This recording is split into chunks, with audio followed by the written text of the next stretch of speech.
On July 15, 2010, the afternoon sun cast long shadows across Coney Island's boardwalk as Isabella Gonzalez walked hand in hand with her boyfriend Marcus through the bustling crowd. At 28, Isabella was at the peak of her athletic career as a rugby player for the Brazilian national team, her strong frame and confident stride drawing admiring glances from passers-by. Her dark hair caught the ocean breeze as she laughed at something Marcus whispered in her ear, her fingers unconsciously touching the small silver pendant hanging around her neck, a delicate compass rose he had given her exactly 1 year ago to commemorate their first anniversary. "It will always guide you back to me," he had said that night, fastening the chain around her neck with trembling fingers. The compass rose gleamed in the sunlight, its intricate engravings catching the light as Isabella moved.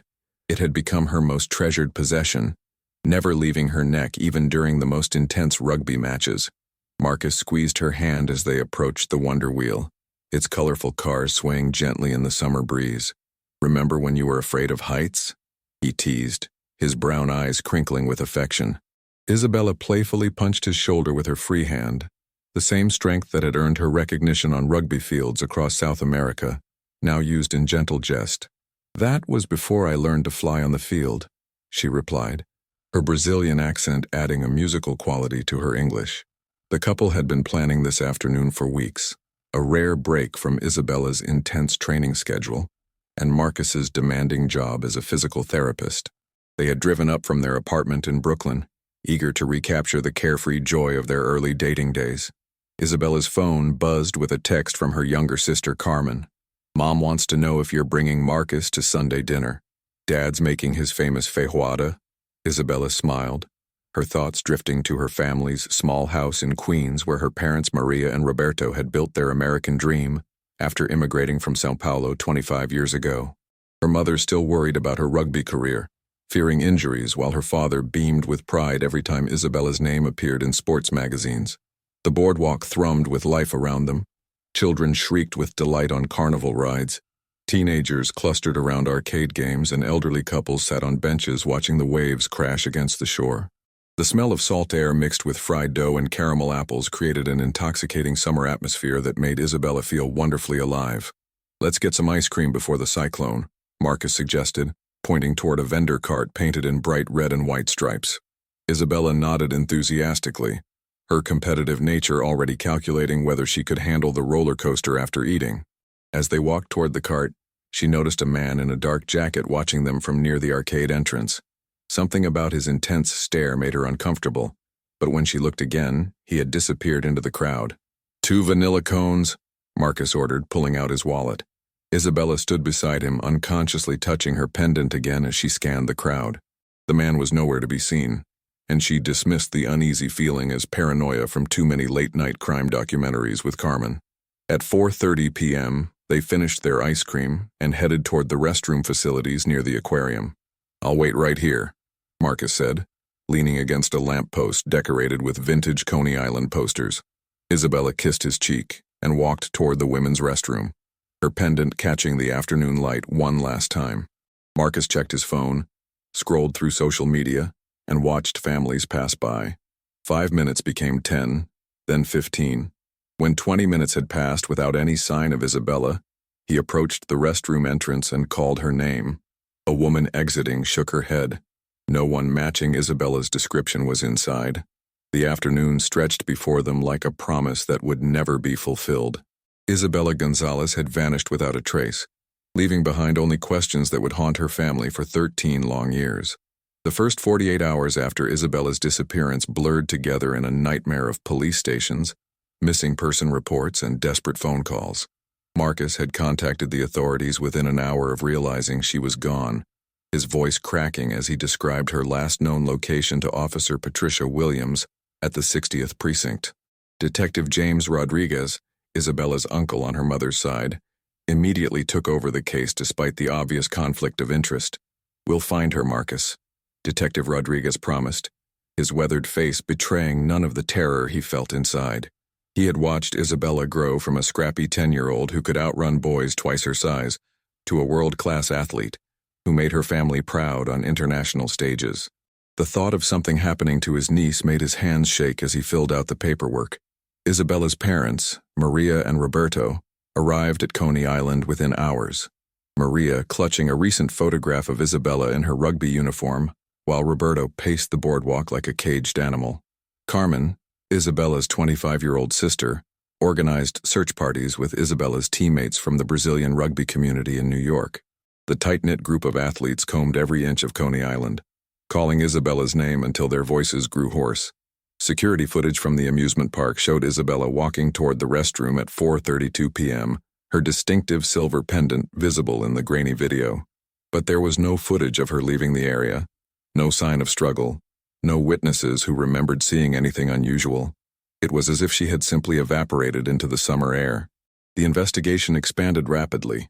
Detective Rodriguez interviewed every vendor, ride operator, and security guard who had been working that afternoon.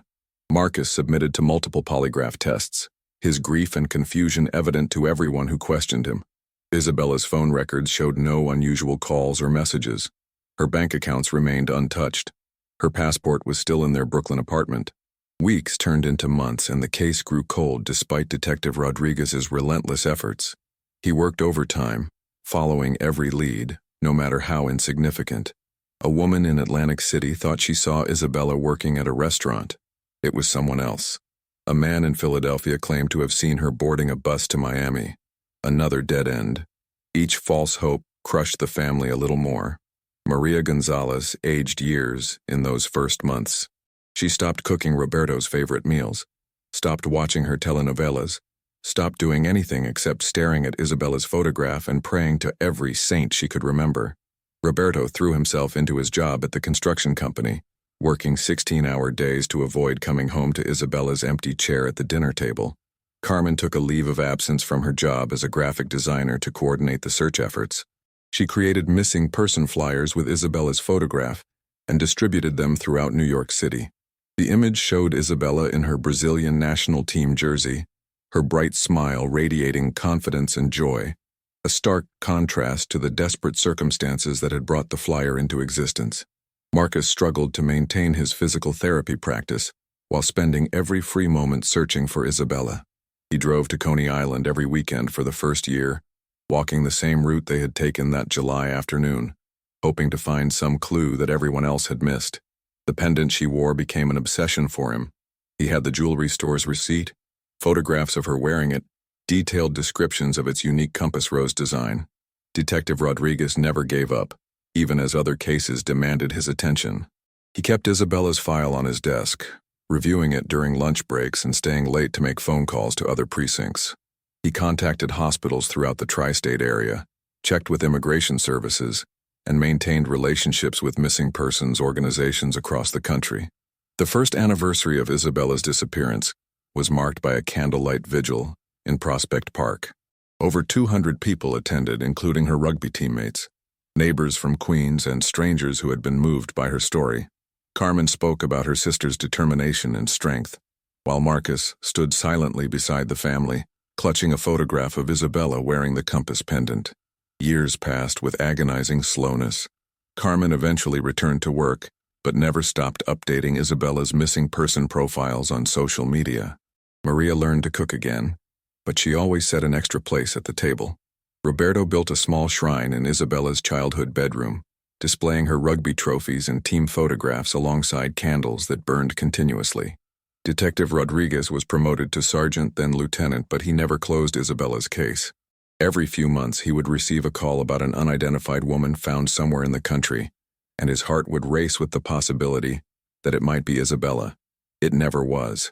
By 2020, 10 years after her disappearance, most people had accepted that Isabella Gonzalez was probably gone forever, but Detective Rodriguez continued his quiet investigation, driven by love for his niece and an unshakable belief that somewhere, somehow, she was still alive.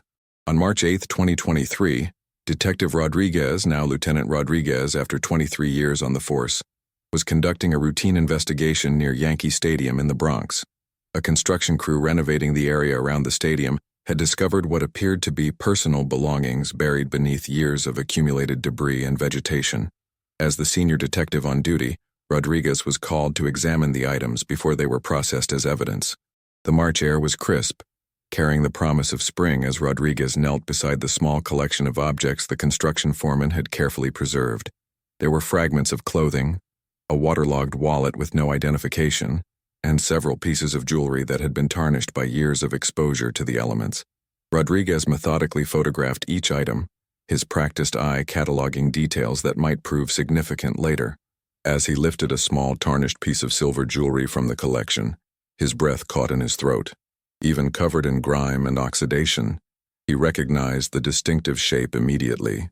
A compass rose pendant, its intricate engravings still visible beneath the accumulated dirt of 13 years. His hands trembled as he held the piece up to the afternoon light, memories of his niece flooding back with overwhelming intensity. Rodriguez had memorized every detail of that pendant during the investigation. He had studied photographs of Isabella wearing it, had interviewed the jeweler who had crafted it specifically for Marcus, had even examined the receipt showing the custom engraving on the back, para sempre juntos, forever together, in delicate Portuguese script. There was no doubt in his mind that this was Isabella's pendant, the one she had been wearing the day she vanished from Coney Island. The discovery location puzzled him immediately. Yankee Stadium was nearly 40 miles from Coney Island, across multiple boroughs and requiring either a car or complex public transportation to reach. Why would Isabella's pendant be here, buried in debris that appeared to have accumulated over many years? Rodriguez carefully bagged the pendant as evidence, his mind racing through possibilities and implications. Back at the precinct, Rodriguez spent hours cleaning the pendant with specialized tools used for evidence preservation. As the tarnish was gently removed, the compass rose emerged in stunning detail, its silver surface catching the fluorescent lights of the evidence room. The engraving on the back was still clearly legible, confirming beyond any doubt that this was the pendant Marcus had given Isabella for their first anniversary. Rodriguez immediately contacted the construction foreman to get more details about the discovery site. The area had been undisturbed for years, covered by overgrown vegetation, and used as an informal dumping ground for debris from nearby construction projects. The foreman estimated that the items had been there for at least a decade, possibly longer, based on the layers of accumulated material above them. The next morning, Rodriguez drove to Marcus's apartment in Brooklyn, the pendant secured in an evidence bag in his jacket pocket. Marcus had never moved from the apartment he had shared with Isabella, keeping her belongings exactly as she had left them 13 years ago. When he opened the door and saw Rodriguez's expression, Marcus immediately knew something significant had happened. "We found something," Rodriguez said quietly, leading Marcus to the kitchen table where they had sat so many times over the years, discussing leads and theories about Isabella's disappearance. Rodriguez carefully removed the evidence bag containing the pendant and placed it on the table between them. Marcus stared at the pendant in stunned silence, his face cycling through disbelief, hope, and confusion. "Where?" he whispered, his voice barely audible. "Where did you find it?" "Near Yankee Stadium," Rodriguez replied, watching Marcus's reaction carefully. "Construction crew found it buried with some other items. It's been there for years, Marcus. Maybe since she disappeared." The implications hung heavy in the air between them. If the pendant had been near Yankee Stadium for over a decade, it meant Isabella had somehow traveled there from Coney Island on the day she vanished. But why? And what had happened to her after she lost the pendant? Marcus reached toward the evidence bag with shaking fingers, stopping just short of touching it. "She never took it off," he said, his voice breaking. "Even when she played rugby, she tucked it inside her jersey. She said it was her good luck charm." Rodriguez nodded, remembering how Isabella had unconsciously touched the pendant whenever she was nervous or thinking deeply. The fact that it had been separated from her suggested either an accident or something more troubling. But after 13 years of dead ends and false hopes, this tangible piece of evidence felt like a miracle. "What does this mean?"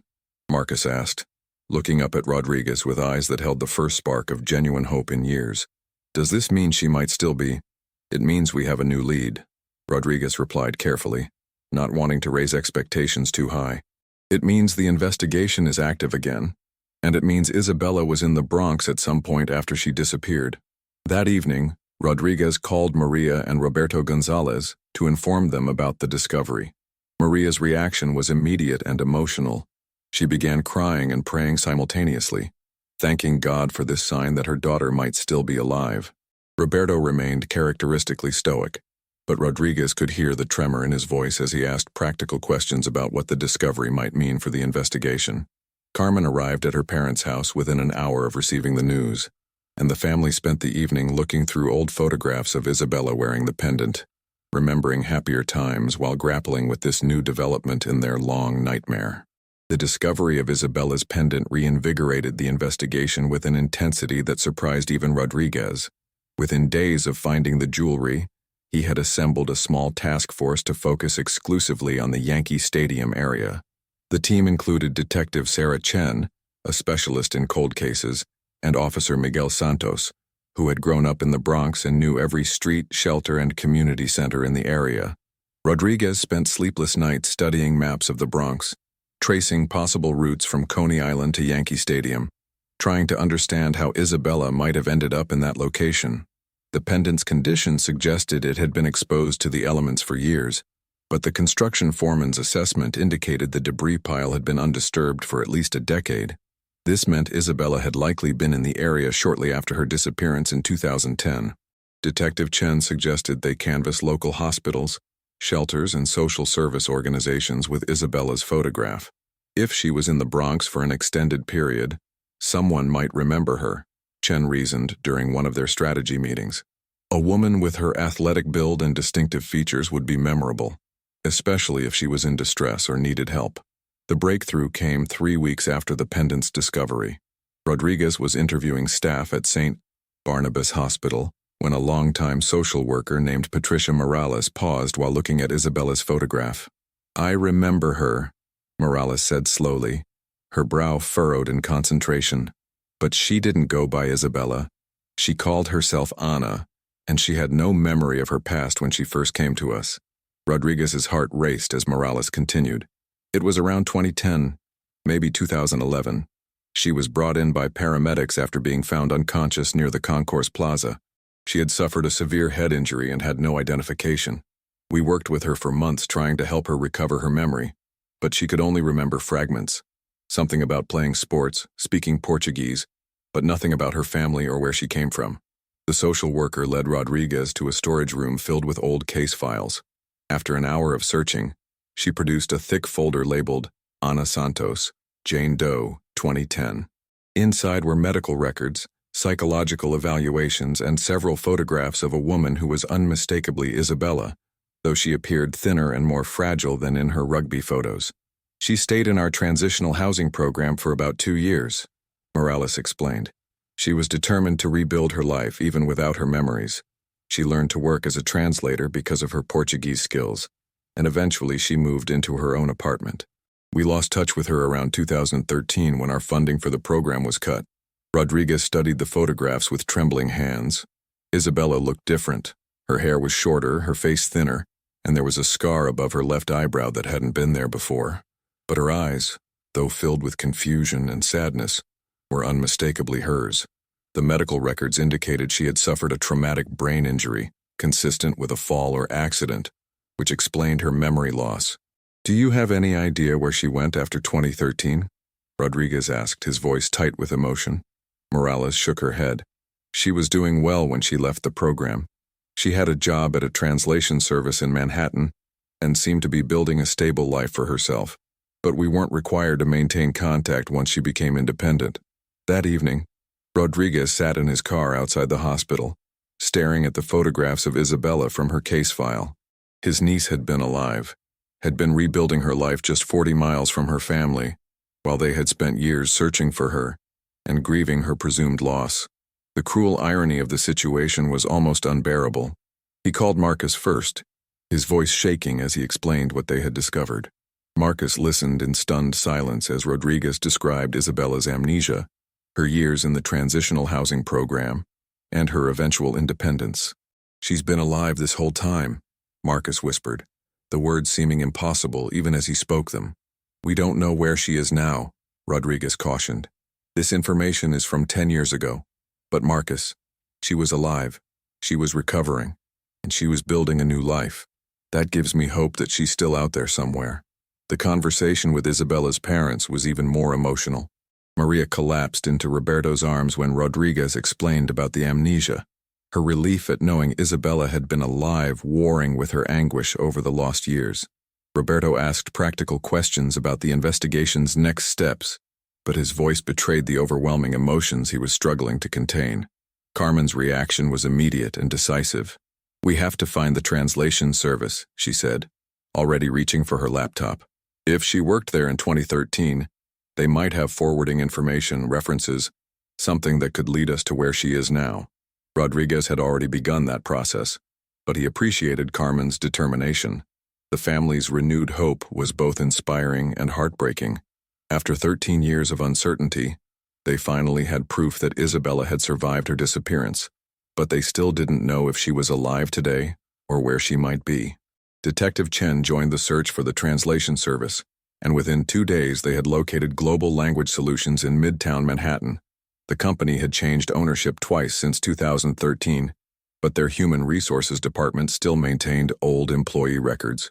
Isabella had worked there under the name Ana Santos from 2012 to 2015, and her file contained an emergency contact, a woman named Elena Vasquez, who had been her supervisor and mentor.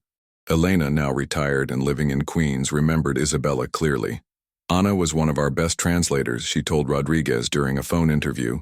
"She was incredibly dedicated, probably because she was so grateful for the opportunity to rebuild her life. She never talked much about her past. I knew she had amnesia from an accident, but she was determined to create a future for herself." "Do you know where she went when she left the company?" Rodriguez asked, hardly daring to hope. "She got married," Elena said, and Rodriguez's heart nearly stopped. "To a wonderful man named David Chen, no relation to your Detective Chen. They moved to New Jersey, I think. She was so happy, Rodriguez. After everything she had been through, she found love and stability. I attended their wedding in 2015. She looked radiant." Elena Vasquez's revelation about Isabella's marriage opened the final chapter in a 13-year mystery that had consumed the Gonzalez family. Rodriguez worked with Detective Chen to locate marriage records for Ana Santos and David Chen in New Jersey, a process that took several days due to the name change and jurisdictional complications. When they finally found the certificate dated September 12, 2015, Rodriguez stared at the document with a mixture of joy and profound sadness for all the lost years. The marriage certificate listed Ana Santos's place of birth as unknown and her parents as unknown, heartbreaking reminders of the amnesia that had stolen Isabella's memories of her loving family. But it also provided David Chen's address in Hoboken, New Jersey, and his occupation as a high school mathematics teacher. Rodriguez felt closer to his niece than he had in over a decade. Before making contact, Rodriguez decided to conduct surveillance to confirm that Isabella was indeed living at the Hoboken address. On a crisp April morning, he positioned himself across the street from a modest 2-story house with a small garden in front. At 7:30 a.m., a woman emerged from the house carrying a travel mug and a messenger bag. Even from a distance, Rodriguez recognized her immediately. Isabella looked healthy and content, her hair longer than in the hospital photographs but styled differently than she had worn it in 2010. She moved with the same confident stride he remembered, though perhaps more measured than the explosive athleticism of her rugby days. She was followed by a tall, gentle-looking man with graying temples, who kissed her goodbye before they separated to walk to different cars. Rodriguez watched this domestic scene with tears in his eyes, overwhelmed by the normalcy of it all. His niece had built a life, found love, and appeared genuinely happy. The question that tormented him was whether revealing her true identity would destroy the peace she had found or restore the family connections she had lost. That evening, Rodriguez called a family meeting at Maria and Roberto's house. Marcus, Carmen, and Isabella's parents gathered around the kitchen table, where they had held so many discussions about the search over the years. Rodriguez spread out the documents he had gathered: the marriage certificate, David Chen's employment records, and photographs he had taken of Isabella outside her Hoboken home. "She's alive, she's healthy, and she appears to be happy," Rodriguez began, his voice carefully controlled. "But we need to decide how to approach this situation. Isabella has no memory of us, of her life before the accident. She's built a new identity, a new family. We have to consider what's best for her, not just what we want." Maria studied the photographs with shaking hands, tracing Isabella's face with her finger. "She looks older," she whispered, "but she looks peaceful. I haven't seen her look that peaceful since she was a child." Roberto cleared his throat several times before speaking. What does her husband know about her past? Based on the marriage certificate and what Elena told us, he knows she had amnesia from an accident, but probably doesn't know her real identity or that she has a family searching for her. Rodriguez replied. The question is whether we have the right to disrupt the life she's built. Carmen was the first to voice what everyone was thinking. She has the right to know who she really is. We have the right to have our sister back, but... She paused, struggling with the complexity of the situation. But she also has the right to the life she's chosen. Marcus had remained silent throughout the discussion, staring at the photographs of Isabella with her husband. Finally, he spoke. I love her enough to want her to be happy, even if that happiness doesn't include me. But I think she deserves to know the truth, and then she can decide what she wants to do with that information. Rodriguez nodded. I think we should approach David first. Explain the situation to him privately. Let him help us figure out the best way to tell Isabella. He knows her better than anyone now. He'll know how she might react to learning about her past. The family agreed to this approach, and Rodriguez spent the next week researching David Chen.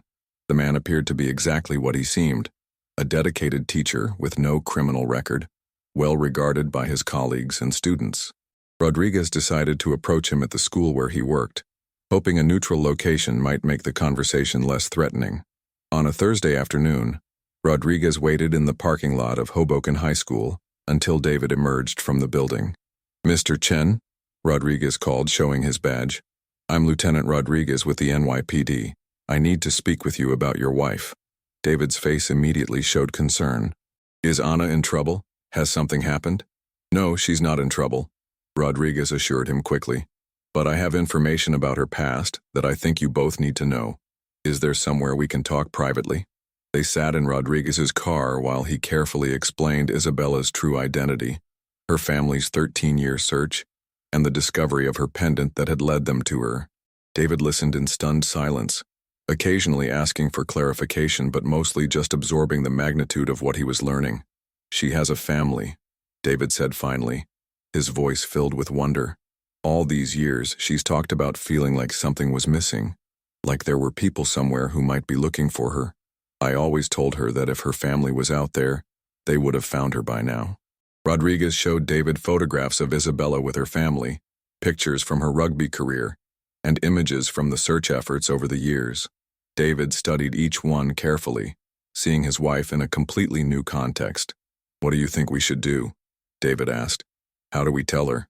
I think, Rodriguez said carefully, that we should let her family tell her, but only if you're comfortable with that. This is your life too, David. Your marriage, your home. We don't want to destroy what you've built together.